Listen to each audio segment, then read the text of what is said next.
वर्षा के हाथों में थमा मायके से आया भाभी का पत्र हवा से फड़फड़ा रहा था। वह सोच रही थी, न जाने कैसा होगा लव। भाभी उसकी सही देखभाल कर भी पा रही होंगी या नहीं। भाभी ने लिखा था कि लव जब छत पर बच्चों के साथ पतंग उड़ा रहा था, नीचे गिर गया। उसके पैर की हड्डी टूट गई, पर उसकी हालत गंभीर नहीं है, जल्दी ठीक हो जाएगा। शरीर के अन्य हिस्सों पर भी मामूली चोटें आई थी। हम उसका उचित इलाज करा रहे हैं। माँ, तुम रो रही हो? भरत ने पुकारा तो वर्षा की तंद्रा भंग हुई। उसकी आंखों से आंसू बह रहे थे। उसने झटपट आंखें पोंछी और भरत को गोद में बिठाकर मुस्कुराने का यत्न कर पूछने लगी, स्कूल से कब आया भरत? कब का खड़ा हूँ, पर तुमने देखा ही नहीं। बहुत जोरों से भूख लगी है। भरत ने कंधे पर लटंगा किताबों का बोझा उतारते हुए कहा। अभी खाना परोसती हूँ, कहती हुई वर्षा रसोई घर में गई। फौरन दाल चावल गरम कर लाई और भरत को खाना परोस दिया। माँ, तुम भी खाओ ना, भरत ने आग्रह किया। उसका आग्रह उचित भी था, क्योंकि प्रतिदिन वर्षा उसके साथ ही भोजन करती थी। लेकिन आज वर्षा के मुंह में निवाला चल नहीं पा रहा था। बार बार आंखों में आंसू आ रहे थे। मन लव के आसपास ही दौड़ रहा था। भरत शायद उसके मन के भाव समझ गया था, सो खाना खाते खाते रुक कर बोला, किसकी चिट्ठी आई है? किसी की नहीं, देखो मैं खा रही हूँ, वर्षा बोली। वह घर में बखेड़ा खड़ा नहीं करना चाहती थी, सो होठों पर नकली मुस्कान लाकर बेमन से खाने लगी। भरत संतुष्ट होकर चुप हो गया। फिर वह खाना खाकर अपने कमरे में बिस्तर पर लेट गया। वर्षा उसके सिरहाने बैठकर थोड़ी देर उसका सिर सहलाती रही। फिर जब भरत उगने लगा तो वह अपने कमरे में आकर बिस्तर पर पड़ गए। पर मन फिर से मायके की दहलीज पर जा पहुंचा। कैसा होगा लव? इस दुर्घटना के क्षणों में उसने माँ को अवश्य याद किया होगा। वह उसे याद करके रोया भी बहुत होगा। इतने छोटे बच्चे माँ से दूर रह भी कैसे सकते हैं? हो सकता है लव ने आदित्य को भी याद किया हो। आदित्य का कितना दुलारा था लव। वह दफ्तर से आते ही लव को गोद में लेकर बैठ जाते। उसके लिए बाती बाती के बिस्किट, टॉफियाँ व खिलौने लेकर आते। माँ, तुम भी खाओ ना, भरत ने आग्रह किया। उस वक्त लव था भी कितना प्यारा, गोरा चिट्टा, गोल मटोल, जो देखता प्यार किए बिना रह नहीं पाता। जब लव 1.5 वर्ष का हुआ तो उसने नन्हे नन्हे बच्चों की फैंसी ड्रेस प्रतियोगिता में प्रथम पुरस्कार जीता था। नन्हा सा दूल्हा बनकर कितना जच रहा था लव। यही सब सोचकर वर्षा की आंखों में फिर आंसू बहने लगे। रक्त कैंसर से आदित्य की मृत्यु न हुई होती तो उसका भरा पूरा परिवार क्यों बिखरता? आदित्य जीवित होता तो उसका प्यारा लव इस तरह क्यों भटकता? आदित्य को खोकर वर्षा 3 वर्ष के लव को सीने से चिपकाए मायके लौटी तो वहां उन दोनों माँ बेटों को दिन बिताने कठिन हो गए। आदित्य के जीवित रहते जो भैया भाभी उसे बार बार मायके आने को पत्र लिखते, वही एकाएक बेगाने बन गए। उन्हें उन दोनों का खर्चा संभालना भारी लगा था। तब दुखी होकर पिता ने उसके पुनर्विवाह की कोशिशें शुरू कर दी और एक बार अखबार में वैवाहिक विज्ञापन पढ़कर सुधीर के घर वालों से पत्र व्यवहार शुरू किया तो सुधीर से उसका रिश्ता पक्का हो गया। पर सुधीर व उसके घर वालों की एक ही शर्त थी कि वे बच्चे को स्वीकार नहीं करेंगे। उन्हें सिर्फ बिना बच्चे की विधवा ही स्वीकार्य थी, जबकि सुधीर भी एक बेटे का बाप था, विदुर था और अपने बेटे की खातिर ही पुनर्विवाह कर रहा था। पर वह उसके बेटे का दर्द नहीं समझ पा रहा था और उसे अस्वीकार कर दिया। अपने जिगर के टुकड़े को माँ बाप की गोद में छोड़कर वर्षा सुधीर के ब्याह कर ससुराल आ गई। तब से सिर्फ पत्र ही लव की जानकारी पाने का साधन मात्र रह गए थे। पर उन पत्रों में यह भी लिखा होता कि वह अब हमेशा को लव को भूलकर अपने भविष्य को संवारे। वह सुधीर और भरत को किसी अभाव का आभास न होने दे। भरत को पूरी ममता दे। मेरठ से आए हुए उसे पूरा वर्ष बीत गया, तब से एक बार भी वह मायके नहीं गई। सुधीर ने ही नहीं जाने दिया। हमेशा यही कहा कि अब मायके से कैसा मोह, घर में किसी वस्तु का अभाव है क्या? लेकिन अभाव तो वर्षा के मन में बसा था। वह एक दिन के लिए भी अपने लव को नहीं भूल पाती थी और अब भाभी के पत्र ने उसके मन की बेचैनी कई गुना बढ़ा दी थी। मन लव को बाहों में लेने और हृदय से लगाने को बेचैन हो उठा था। सुधीर घर लौटा तो वर्षा खुद को रोक न पाई और कह उठी, मैं 2 दिन के वास्ते मेरठ जाना चाहती हूँ। सुधीर ने वही रटा रटाया उत्तर दे डाला, क्या करोगी जाकर? वैसे भी आजकल तुम्हारी तबीयत ठीक नहीं रहती। तीसरा महीना चल रहा है, वहाँ आराम कहाँ मिलेगा? क्यों नहीं मिलेगा? भैया भाभी क्या मुझे हल में जोतेंगे? मैं वहाँ पूरे दिन बिस्तर तोड़ने के अलावा और करूँगी भी क्या? वर्षा जैसे विद्रोह पर उतर आई थी। उसने सास से भी जिद की। बहुत दिन हो गए मुझे मायके वालों को देखे। मेरठ से दिल्ली का रास्ता ही कितना है, सिर्फ 2 घंटे का। फिर भी मैं साल भर में मायके नहीं जा पा रही हूँ, और न कभी उन लोगों ने ही आने का साहस किया। फिर आना जाना दोनों तरफ से होता है, एक तरफ से नहीं। इस पर सास ने जाने की इजाज़त देते हुए कहा कि इसका मायका आना जाना भी जरूरी है। वर्षा अटैची में कपड़े रखने लगी तो भरत भी जिद कर उठा। मैं भी तुम्हारे साथ जाऊंगा माँ, तुम्हारे बिना कैसे मन लगेगा? साल भर में ही भरत उससे काफ़ी हिलमिल चुका था और उसे ही अपनी सगी माँ समझने लगा था। भरत को रोते बिसुरते देख सास ने उसे भी साथ ले जाने को कह दिया। क्या हुआ, यह भी कुछ दिन को घूम आएगा। बेचारे को असली ननियाल भी तो कभी मिला ही नहीं, सौताला ही सही। वर्षा ने भरत के कपड़े भी रख लिए। भरत के कपड़ों की अटैची अलग से तैयार हो गई। भले ही 2 दिनों को जाना हो, भरत को कई जोड़ी कपड़ों की आवश्यकता पड़ती थी। वह बार बार कपड़े मैले कर लेता था। दोनों कार में बैठकर मेरठ चल पड़े। रास्ते भर भरत उसकी गोद में बैठकर भांति भांति के प्रश्न पूछता रहा। वर्षा मायके पहुंचे देर तक माँ भाभी के गले से लिपटी रोती रही। भाभी बार बार पूछती रही, ठीक तो हो दीदी? सुधीर ने आदित्य का गम बुला दिया या नहीं? सुधीर का व्यवहार तो ठीक है ना? वर्षा के मन में अपने लव का गम समाया हुआ था। वह क्या उत्तर देती? जैसे तैसे चाय के घूंट गले से नीचे उतारती रही। फिर भाभी खुद ही उसे लव के कमरे में ले गई। नीचे जगह कम होने के कारण लव छत पर बने कमरे में रहता था। मूंछ की ढीली चारपाई पर सिकुड़ी हुई मैली दरी पर अपाइज बना पड़ा था लव। पहली नज़र में वर्षा उसे पहचान नहीं पाई, फिर लिपट कर रोने लगी। यह क्या दशा हो गई है लव की? लव काला सूखा कंकाल जैसा लग रहा था। वह भी माँ को कठिनाई से पहचान पाया। फिर आश्चर्य से वर्षा की कीमती साड़ी व आभूषणों को देखता रह गया। तू ठीक तो है ना लव? वर्षा ने स्नेह से उसके सिर पर हाथ फिराया, पर लव को उससे बात करते संकोच हो रहा था। वह नए वस्त्र व जूते मोजे पहने गोल मटोल भरत को भी घूर रहा था। माँ, यह कौन है? भरत ने लव को देखकर नाक भों सिकोड़ते हुए पूछा। वर्षा कहना चाहती थी कि लव तुम्हारा भाई है, पर यह सोचकर शब्द उसके होठों तक आते आते रह गए। क्या भरत लव को भाई के रूप में स्वीकार कर पाएगा? नहीं। फिर लव को भाई बताकर उसके बाल मन पर ठेस पहुंचाने से क्या लाभ? तभी भरत अगला प्रश्न कर बैठा। माँ, यह कितना गंदा है, जैसे कई दिनों से नहाया ही ना हो। चलो यहाँ से नीचे चलते हैं। भाभी भरत को बहलाने लगी। दीदी, तुम लव से बातें करो ना। वर्षा की निगाहें पूरे कमरे का अवलोकन कर रही थी। कमरा काफ़ी गंदा था। छतों तथा दीवारों पर मकड़ियों के बड़े बड़े जाले और धूल की परतें जमी हुई थी। उसे याद आया कि इस कमरे में तो घर का कबाड़ रखा जाता था। भाभी जैसे उनके मन के भाव ताड़ गई, सो मजबूरी जताते हुए बोली, दीदी क्या करे, घर में कोई नौकर तो है नहीं। माँ जी ने ही इस कमरे का सामान निकाल कर इसकी सफाई की थी, वही लव की देखभाल करती है। मुझे तो रसोई से ही फुर्सत नहीं मिल पाती, फिर छोटे बच्चे भी ठहरे। ठीक कहती हो भाभी, कहती हुई वर्षा लव के सिरहाने बैठ गई। क्योंकि कमरे में कोई कुर्सी नहीं थी और स्टूल पर दवाइयाँ व पीने का पानी रखा हुआ था। लव, मुझे माँ कहो ना, कहती हुई वर्षा उसके बालों में हाथ फेरने लगी।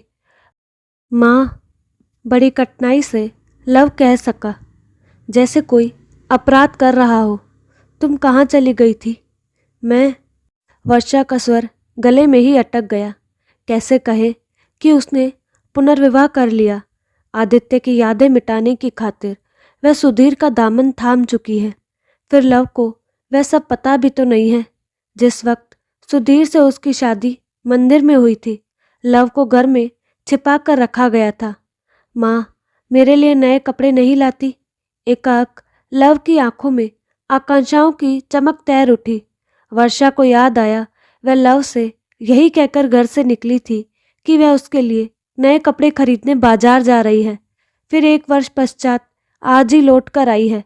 वर्षा की पलकें भीग उठी कि कितनी पुरानी बात याद रखी है लव ने। वह उसके पुराने घिसे पिटे कपड़े देखती रही। भाभी कहाँ नए कपड़े दिलवा पाती होगी। माँ मेरे नए कपड़े दे दो ना, लव जिद करने लगा। वर्षा के मन में आया कि वह भरत के नए कपड़े लाकर लव को पहना दे। नाप ठीक आएगा क्योंकि दोनों हैं भी एक ही आयु के, पर वह ऐसा नहीं कर सकी। मन में डर की लहर सी उठी कि अगर भरत ने कपड़ों की बाबत सुधीर व माँ को बता दिया तो। तभी भाभी ने टोका, चलो दीदी पहले भोजन कर लो, बाद में ऊपर आ जाना। वर्षा सीढ़ियों की तरफ बढ़ गई। बीच में ही भाभी ने पूछना शुरू कर दिया, दीदी तुम लव के लिए कपड़े खिलौने वगैरह कुछ लेकर नहीं आई? वर्षा उत्तर नहीं दे पाई तो भाभी के चेहरे पर रूखापन छा गया। वह कुछ कड़वेपन से कहने लगी, लव है तो तुम्हारी कोख जाया ही, तुम्हें उसका ध्यान रखना चाहिए। सुधीर की आमदनी भी तो कम नहीं है, घर में सभी कुछ मौजूद है, रुपए तुम्हारे हाथ में भी तो रहते होंगे। वर्षा को लगा कि भाभी ने जानबूझकर उसे इस तरह का पत्र लिखा था जिससे वह मेरा ठाकर उन्हें कुछ दे जाए। भाभी शुरू की लालची जो ठहरी, दूसरों पर खर्च करना इन्होंने कहाँ सीखा है। माँ ने खाना परोस दिया, पर वर्षा के मुंह में यह सोचकर निवाला नहीं चल पाया कि बेचारा लव पेट भर कहाँ खाता होगा। माँ समझाती रही, तुम्हें ऐसी स्थिति में खूब खाना पीना चाहिए, बच्चा अच्छा पैदा होगा तो सुधीर भी तुम्हें अधिक पसंद करेगा। पिता और भैया भरत को लाड प्यार करते रहे।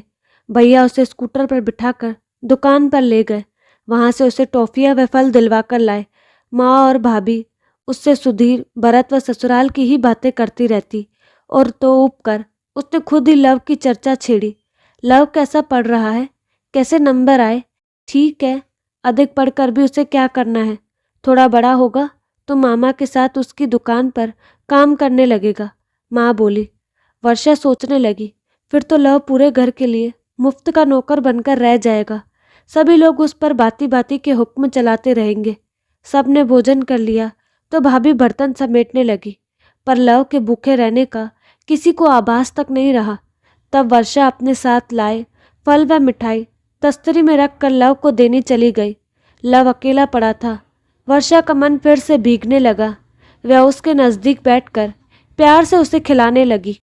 फिर उठकर चली तो लव ने उसकी साड़ी का पल्लू थाम लिया और बोला, कुछ देर और बैठो माँ।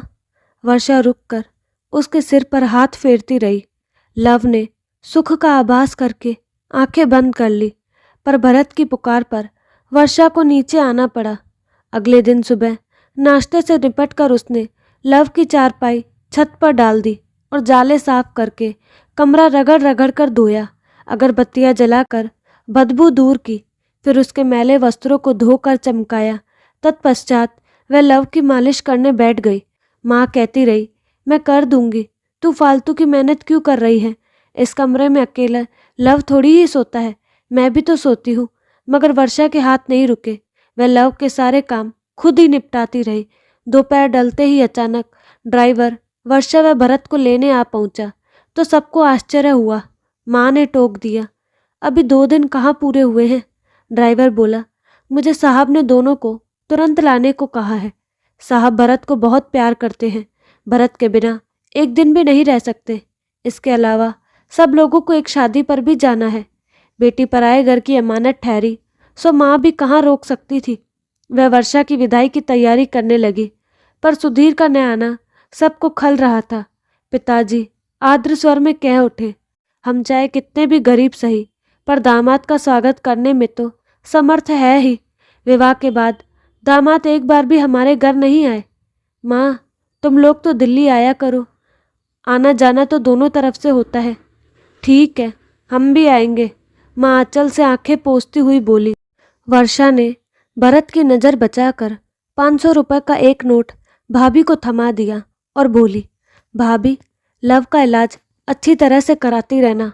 भाभी ने लपक कर नोट को अपने ब्लाउज में खोस लिया और मुस्कुराकर बोली, लव की चिंता मत करो दीदी, वह हमारा भी तो बेटा है। आखिर में वर्षा ऊपर जाकर लव से मिलकर भारी मन से ससुराल के लिए विदा हुई। कार आंखों से ओझल होने तक घर के सभी लोग सड़क पर खड़े रहे। वर्षा रास्ते भर सोचती रही कि उसने साल भर तक मेरठ न आकर लव के साथ सचमुच बहुत अन्याय किया है। अपनी जिम्मेदारियां दूसरों के गले मरने से क्या लाभ। लव की देखभाल उसे खुद ही करनी चाहिए। वह इस बारे में सुधीर से बात करने के लिए अपना मन तैयार करने लगी।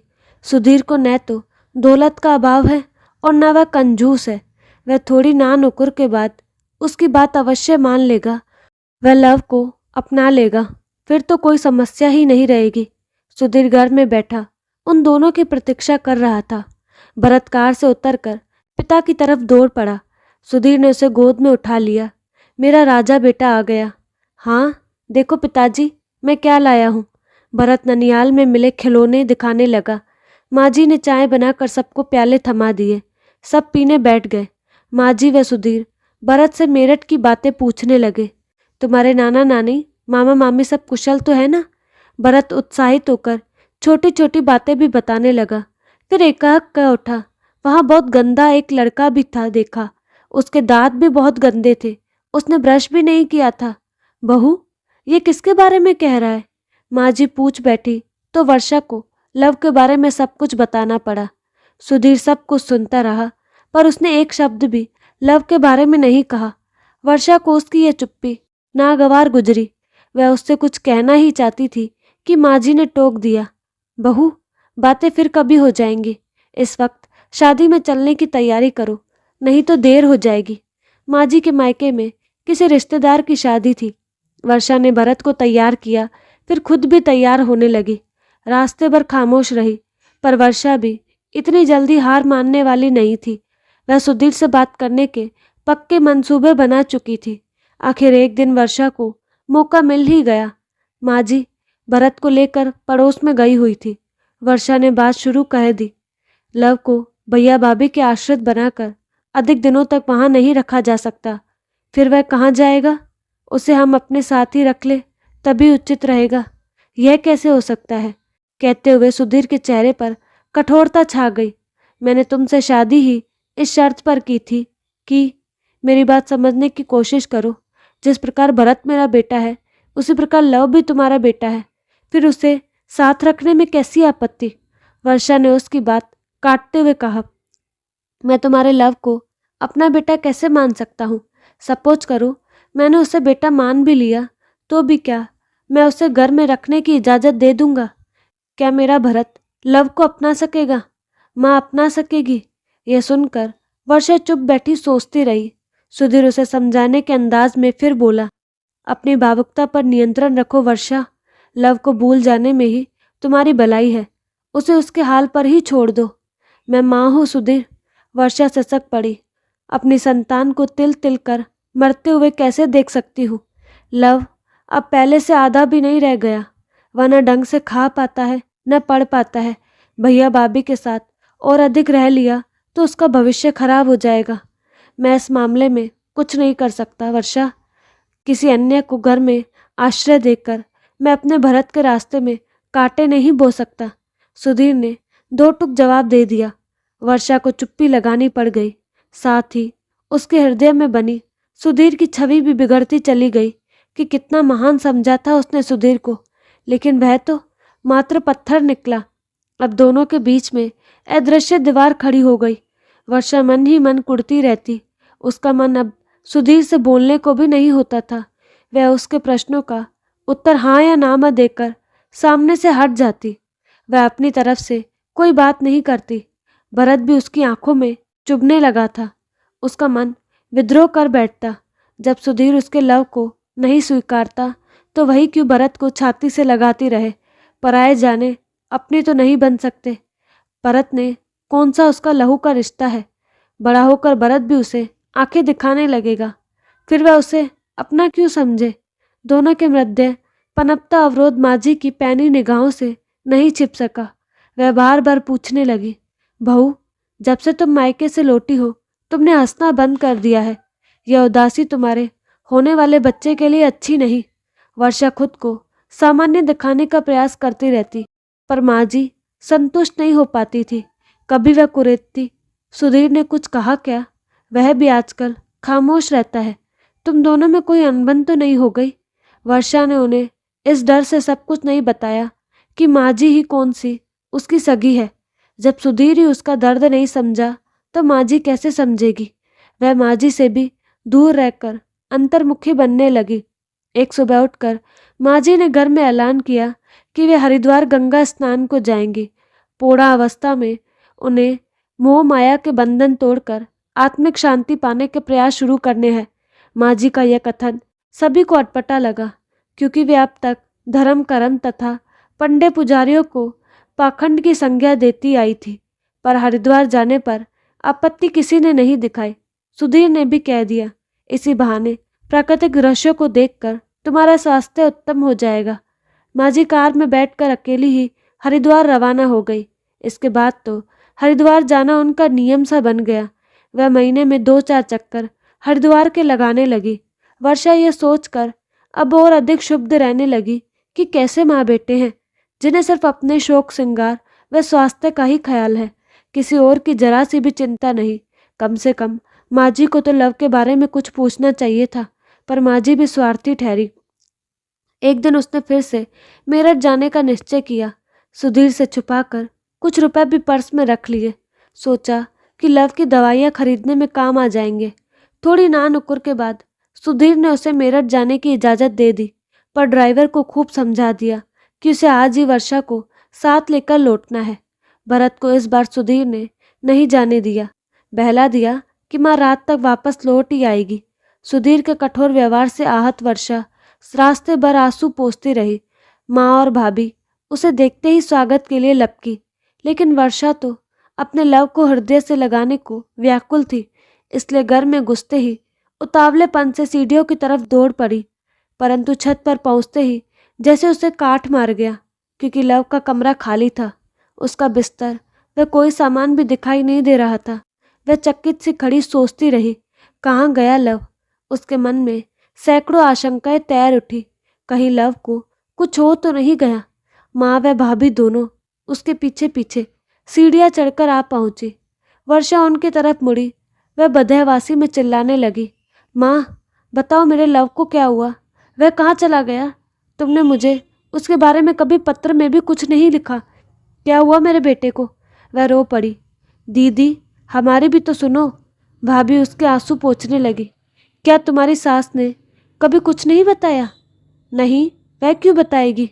उन्हें लव से क्या लेना देना। कहाँ है लव। तुम्हारी सास ने उसे उचित देखभाल के लिए अस्पताल में भर्ती करा दिया है। वह कई बार यहाँ आ चुकी है। वह लव के इलाज व पानी की तरह पैसा बहा रही है। वर्षा घोर आश्चर्य से जकड़ गई कि क्या ऐसा होना संभव है। पर माँ जी को लव की बीमारी के बारे में कैसा पता लगा। कहीं उन्होंने छिप कर तो नहीं सुन लिया था। वह उसी वक्त अस्पताल जाने के लिए उतावली हो उठी थी, पर माँ ने जबरदस्ती उसे एक प्याला चाय पिला दी। फिर उसके साथ सभी लोग अस्पताल पहुंच गए। लव साफ सुथरे वस्त्र पहने स्वच्छ सफ़ेद शैया पर लेटा हुआ था। माँ को देखते ही उठने का प्रयास करने लगा। वर्षा ने उसे सहारा देकर बिठाया। वह स्नेह से उसका मुंह चूमने लगी। मेरा राजा बेटा ठीक तो है ना। वह लव को पहले की अपेक्षा स्वस्थ देखकर संतुष्टि का आभास कर रही थी। दादी माँ नहीं आई। लव इधर उधर देखकर पूछ बैठा। वह आएंगी बेटे। वर्षा उसे प्रसन्न देखकर खुशी से गदगद हुई जा रही थी। देखो दादी माँ ने मुझे कितने पैसे दिए हैं। खिलौने में मिठाइयाँ भी दिलवाई हैं। लव सारा सामान दिखाने लगा।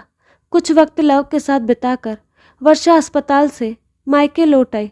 फिर दिल्ली लौटी तो आते ही सास के पैर पकड़कर कृतज्ञता के बोझ से दबकर रो पड़ी। माँ जी आप महान हैं। हरिद्वार जाने के बहाने मेरे लव पर प्यार लुटाती रही। पराये लव पर। लव पराया कहाँ है। मेरा पोता है। जब तुम हमारी हो गई तो लव भी तो अपना हुआ। माँ जी ने उसे उठाकर छाती से लगा लिया। लेकिन सुधीर उससे नफरत करते हैं, कहकर वर्षा चिंतित हो उठी। वह सुनेंगे तो नाराज हो उठेंगे। सुधीर ने लव को घर में रखने से ही तो इनकार किया है, उसका खर्च उठाने से तो नहीं।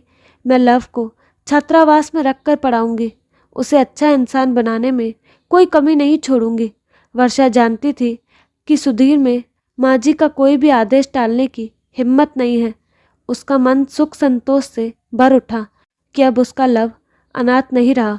उसके सिर पर माँ जी की सबल छत्र छाया मौजूद है। तो दोस्तों आपको कहानी कैसी लगी अपनी राय कमेंट बॉक्स में ज़रूर दें और साथ ही हमारे चैनल को लाइक शेयर और सब्सक्राइब करना ना भूलें। धन्यवाद।